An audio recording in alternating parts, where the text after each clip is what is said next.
bom dia. As eleições em outubro deste ano vão ter uma novidade aqui no Maranhão. É que todos os mais de 4 milhões de eleitores do estado vão votar pelo sistema de biometria. Isso significa que todos os 217 municípios já passaram por esse processo.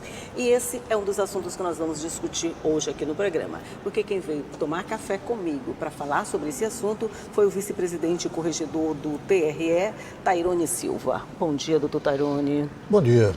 Seja muito bem-vindo. Muito obrigado aí pelo convite e mais essa oportunidade aqui da Justiça Eleitoral prestar esclarecimento aos eleitores do nosso estado, principalmente para as eleições aí que se aproximam. Pois é, essa eleição de agora a gente tem essa novidade. Quer dizer, é um processo que começou bem lá atrás, né? Vocês começaram só, vamos dizer assim, com um teste para ver como a coisa funcionava. Exato. Mas agora, apesar da gente ter um número muito grande de municípios, 217, todos eles já estão com o sistema de biometria implantado. Exato. O estado do Maranhão realmente está todo, como se diz, biometrizado. Biometrizado. Não há realmente qualquer possibilidade da votação sem ser biometria. Tanto que os eleitores, nós estamos solicitando realmente, lembrando aos eleitores que tem que comparecer, aqueles eleitores que ainda não fizeram o cadastramento, ainda não fizeram a revisão eleitoral, que deve comparecer aos cartórios eleitorais até o dia 6 de maio para fazer a sua revisão eleitoral e fazer o seu recadastramento biométrico, até porque quem não estiver recadastrado não vai poder votar. É importante isso, ficar bem esclarecido, que o eleitor que não tiver feito a sua biometria, ele não vai poder votar.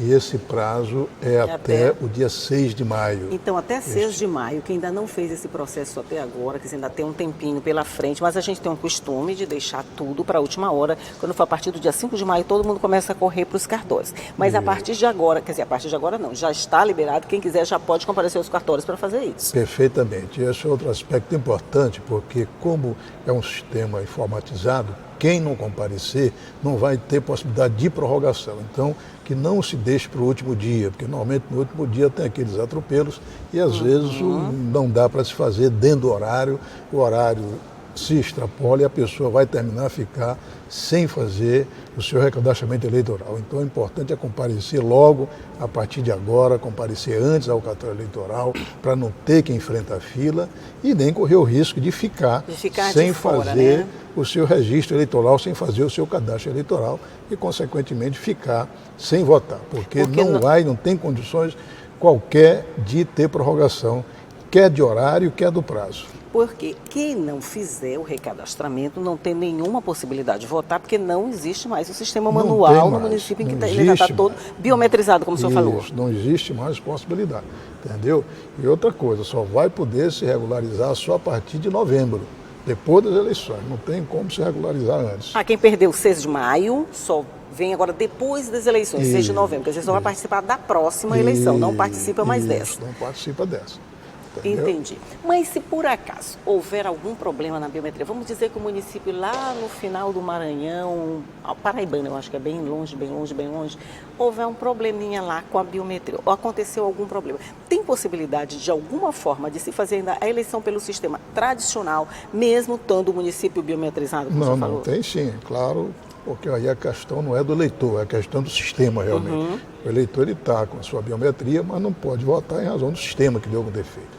Então, evidentemente, a Justiça Eleitoral tem opções, tem alternativa para fazer a eleição e colher o voto dos eleitores, ainda que no sistema tradicional. Até mesmo através de cédulas, se for o caso. Entendeu? O TRE está preparado para essa possibilidade, né? As cédulas vão estar lá prontinhas. De se deixar de votar por culpa do sistema, deixa de votar por falta de cadastramento biométrico. Entendeu? Entendi. Além disso, tem uns aplicativos também que facilitam a vida do eleitor, né?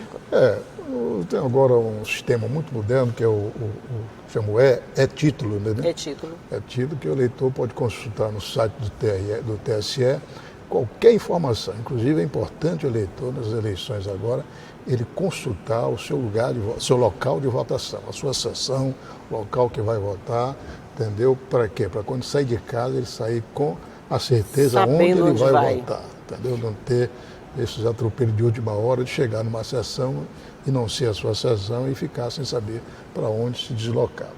Então é importante o eleitor fazer essa consulta antes, através do e-eleitoral, através do site da Justiça Eleitoral, o seu local de votação.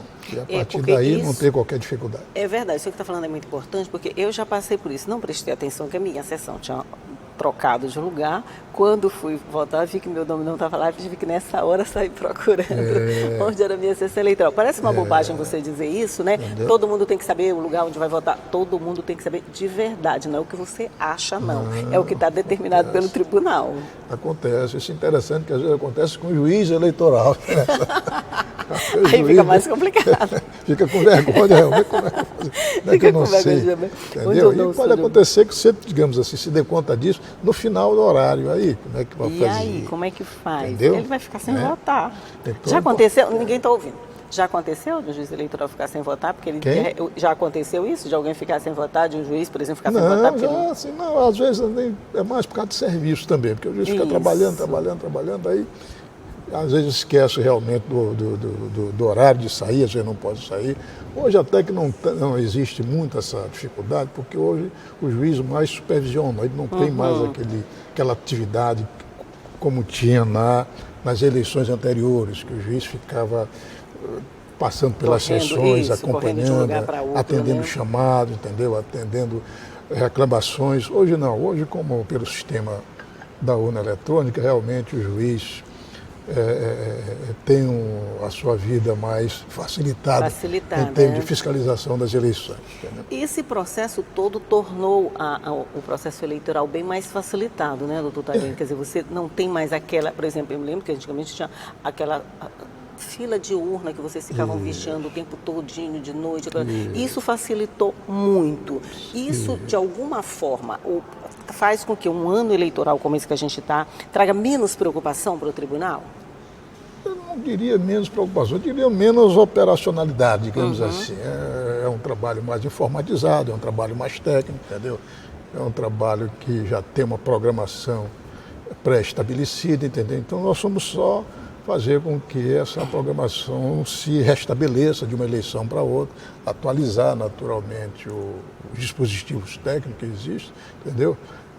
Mas a preocupação é a mesma, né? Até porque nós temos que estar sempre na frente, né? Diminuir o trabalho, não a preocupação. Isso, pois é, nós temos sempre que estar atualizado, né? E a propósito também dessa facilidade mais em termos de trabalho. Só lhe interrompendo, vamos deixar essa facilidade para o próximo bloco? Vou só fazer um intervalinho aqui, é rapidinho, a gente toma café e volta já já, é só um minuto.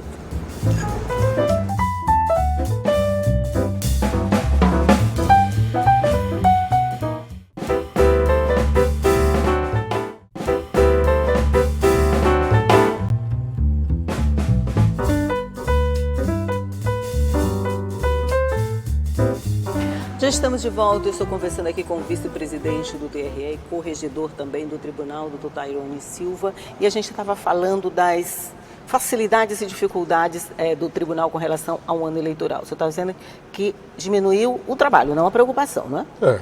Sem dúvida, a preocupação é mesmo, até porque as fases também todas temos que cumprir em termos de prazos, né, em termos de vistoria das urnas, em termos de atualização das urnas, de verificação das urnas, de lacramento. Então, todos esses trabalhos realmente nós temos que fazer, e isso às vezes se pensa, não, a Justiça Eleitoral só trabalha nas eleições quando chega a data das eleições. Na verdade não é isso. Na verdade, como nós temos eleições de 2 em 2 anos, logo após uma eleição, a gente começa a trabalhar com relação a outra eleição. Trabalhar a próxima, né? Os prazos já começam, as providências técnicas realmente com relação à próxima eleição já começam, portanto não paramos, entendeu? É o tempo todo realmente trabalhando, se atualizando com relação às eleições. Bem verdade que em razão do sistema atual, do sistema da urna eletrônica, sistemas agora da biometria,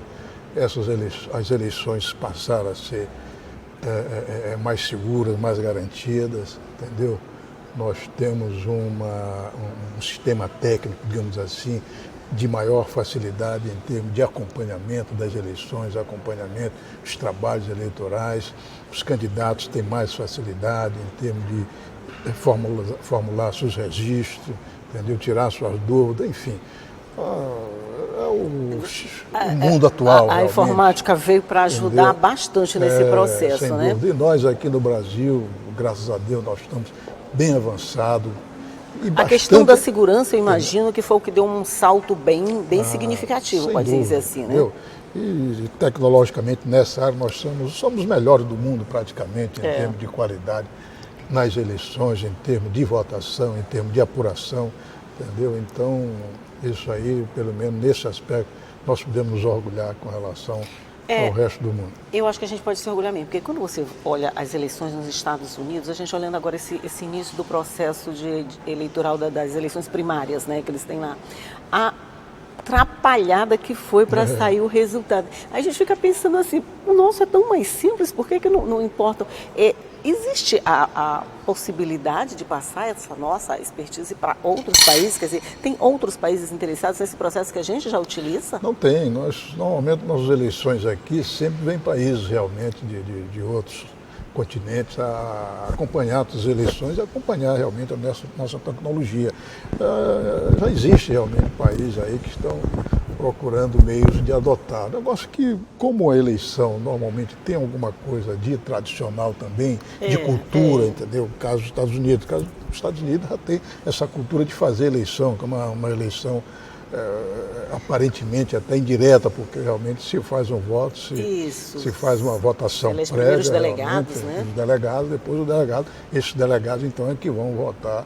Mas é complicado aquele processo, você fica esperando tanto tempo, um se proclama vencedor, depois você descobre que não é ele, é o outro. É uma confusão só. Então, você vê que ainda tem os Estados Unidos, que sabemos também dos seus avanços tecnológicos. Mas isso é para mostrar o quanto nós estamos preparado, quanto nós estamos realmente à frente com relação a essa tecnologia. E, fundamentalmente, a questão da segurança. Olha, essa urna eletrônica foi uma coisa extraordinária, realmente, que criamos aqui em nosso país, em termos de segurança, considerando até a tradição que se tinha aqui no passado, de fraude, de temor, de dúvida, entendeu? Hoje não temos mais dúvida, hoje realmente não há qualquer dúvida. Não tem como dizer nesse sistema que, por exemplo, eu votei em fulano e apareceu fulano, como de vez em quando aparece. Isso não tem jeito, não acontece. Não tem possibilidade nenhuma. A urna, o que colocou na urna, lá é fidedigno, sai exatamente o que se colocou. Não há condição nenhuma. E tem um detalhe a máquina não tem emoção, né? Tem um detalhe interessante, é que o resultado da eleição sai imediato. Pois isso que eu acho mais fantástico. Apesar, digamos assim, de a gente ficar esperando sair à noite já, mas na verdade isso é a totalização, porque o resultado sai imediatamente. Ele sai quase imediato, né? Terminou já eleição, sai o resultado, né? Então pronto. Nós somos um dos poucos países que usa, ou nós somos o único país que usa esse sistema? No mundo nós somos o único que usa esse sistema assim? Com esse avanço né? Tem outros países que usam tecnologia realmente, entendeu? Nesse sistema de votação, mas não nessa proporção da eleição completa, né? Completa, com a rapidez, não existe realmente. Nós somos os únicos realmente, na verdade. Isso dá uma segurança assim bem eu imagino, para vocês então que lidam no dia a dia com esse processo eleitoral, que já passaram pelo processo tradicional, onde tinha tanta complicação, tanto recurso, isso com certeza diminuiu um pouco mais os recursos depois das eleições, né? Sem dúvida, realmente. E agora com a biometria, aí mesmo que a coisa está solidificada realmente, não há mais qualquer dúvida, porque você hoje nem mais escreve, não precisa escrever nada, né? Vai só lá, toca. Entendeu? É só a biometria, entendeu? Mas eu lembro, doutor Tairone, que mesmo com a biometria, acho que talvez na eleição passada até, quando eu fui votar já tinha alguém votado no meu lugar. Não é complicado? Ninguém tem digital igual. E pode funcionar de alguma forma? Pode ter fraude nesse sistema de biometria? Não existe condições de ter fraude. O que pode acontecer, entendeu? Às vezes tem um problema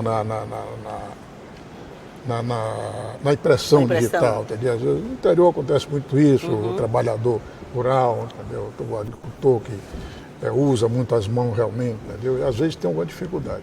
Então a mesa está autorizada, digamos assim, a liberar para ele votar, mas é ele que vai votar. Está liberado apenas o acesso, entendeu? O acesso para ele chegar à cabine de votação, o eleitor. Se porventura ele não conseguir registrar a sua digital, entendeu? Então a mesa, entendeu? Naturalmente Ela pode decidir pela votação tradicional quando ele não tem a digital. Exato, não, para ele chegar, para ele votar na urna, para ele chegar na urna e votar, entendeu? Se ele, porventura, não conseguir registrar a sua digital, entendeu? Mas isso, digamos assim, não viabiliza qualquer tipo de alteração no voto, porque quem vai votar é o eleitor, é ele mesmo que vai votar. E esses casos eu imagino que são exceção, né? Não é uma coisa ou outra que acontece, né? É muito raro, entendeu? É muito raro.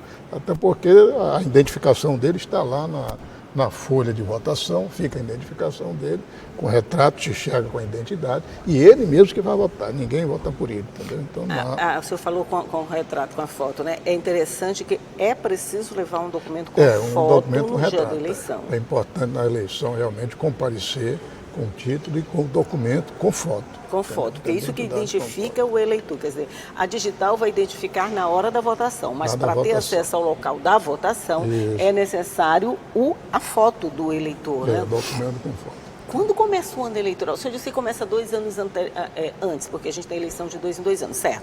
Mas assim, acho que o processo, quando começa 2020, nós temos o ano eleitoral, outubro tem eleição. Então 2020 já começa para vocês nesse ritmo de eleitoral? De fato, o processo começa no ano da eleição, por quê? Porque a partir do ano da eleição começa a se cumprir aqueles prazos, né? Prazo para cadastramento, prazo para fechamento de cadastro, de realização de transferência, os prazos para convenções, os prazos para registro de candidatos, os prazos para início da propaganda eleitoral. Então, de fato, o ano eleitoral é o ano da eleição, realmente, que se entende.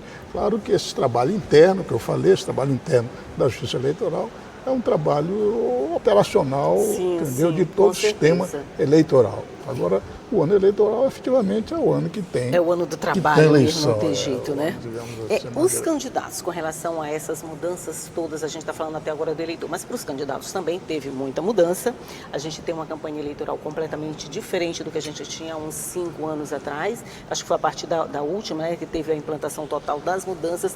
O candidato, eu diria que ele já está consciente dessas mudanças, do que ele pode e do que ele não pode fazer? Ou vocês têm que, de vez em quando, estar dizendo, não, isso aqui não pode, isso ali não deve? O fato é que tem ocorrido várias alterações nos últimos anos, entendeu? Principalmente com relação à propaganda eleitoral, com relação a gasto eleitoral, entendeu? Com relação a captação de recursos eleitoral, de sistema de doação. Então, o candidato precisa estar muito atento para isso. É importante realmente o candidato observar o que é permitido, o que não é permitido, como é que pode fazer a sua propaganda, como é que pode fazer seus gastos, como é que vai fazer a sua prestação de contas, entendeu? Nós temos acompanhado aí, eu agora como membro da Justiça Eleitoral, tenho acompanhado um quantitativo grande de contas desaprovadas. De contas que são consideradas como não prestadas também. E isso traz consequência ao candidato, além de multas, traz dificuldade na sua quitação eleitoral e até uma dificuldade numa eventual candidatura futura, entendeu? Então, é importante que o candidato verifique essa questão de gastos eleitorais, como fazer, questão de recibos eleitorais, controle das suas contas, abertura de contas para esses gastos nos bancos oficiais, para não ser surpreendido depois, saber os seus limites de gastos, saber os limites de doação também, quanto ele pode receber em doação, até para não prejudicar a eleição dele e não prejudicar também a pessoa que faz a doação, entendeu? Então isso é fundamental que o candidato tenha sempre o contador, entendeu? Se possível, o advogado também, ali acompanhando todo esse seu trabalho de candidatura, esse seu trabalho desde o momento em que ele resolve se candidatar, no momento que lança seu nome, saber a propaganda, quando é que ele pode fazer a propaganda, ver essa questão da propaganda antecipada, que isso é outra questão muitos detalhezinhos que vem preocupando que os candidatos. Então, é necessário estar atento a tudo isso, para não ter problema após tanto trabalho. Outro ponto interessante também é a questão do percentual para a candidatura feminina, percentual de candidatura e a percentual de gasto. Olha, doutor Tairon, nós já temos muito assunto para discutir daqui uma outra entrevista. Você já citou uma opção de ponto aí que a gente nem tocou, nosso ponto acabou, mas com certeza daqui para a eleição nós vamos conversar muito a respeito, tem muita coisa para esclarecer, não só para eleitor, porque a gente deixou para falar de candidato no finalzinho, ele também tem que saber uma porção de coisa antes de se candidatar, até para não prejudicar a própria candidatura. Mas olha, muito obrigado por sua participação no programa de hoje, por compartilhar todas essas informações. Volte sempre, a gente tem muito o que conversar. Mas bom dia para o senhor. Tá, não, muito obrigado. Eu que agradeço, inclusive em nome do Tribunal, por mais essa oportunidade de prestar esclarecimento aos nossos eleitores aqui do nosso estado. Ok, obrigado. Bom dia. Bom dia para você também que está nos assistindo e que sabe que essa conversa fica toda à sua disposição no nosso site, né? Você pode acessar a hora que você quiser. O al.ma.leg.br/tv está à sua disposição, cheio de conteúdo bem bacaninha para você. Mas todo dia eu estou aqui te esperando, 8h30 da manhã. Combinado? Tchau.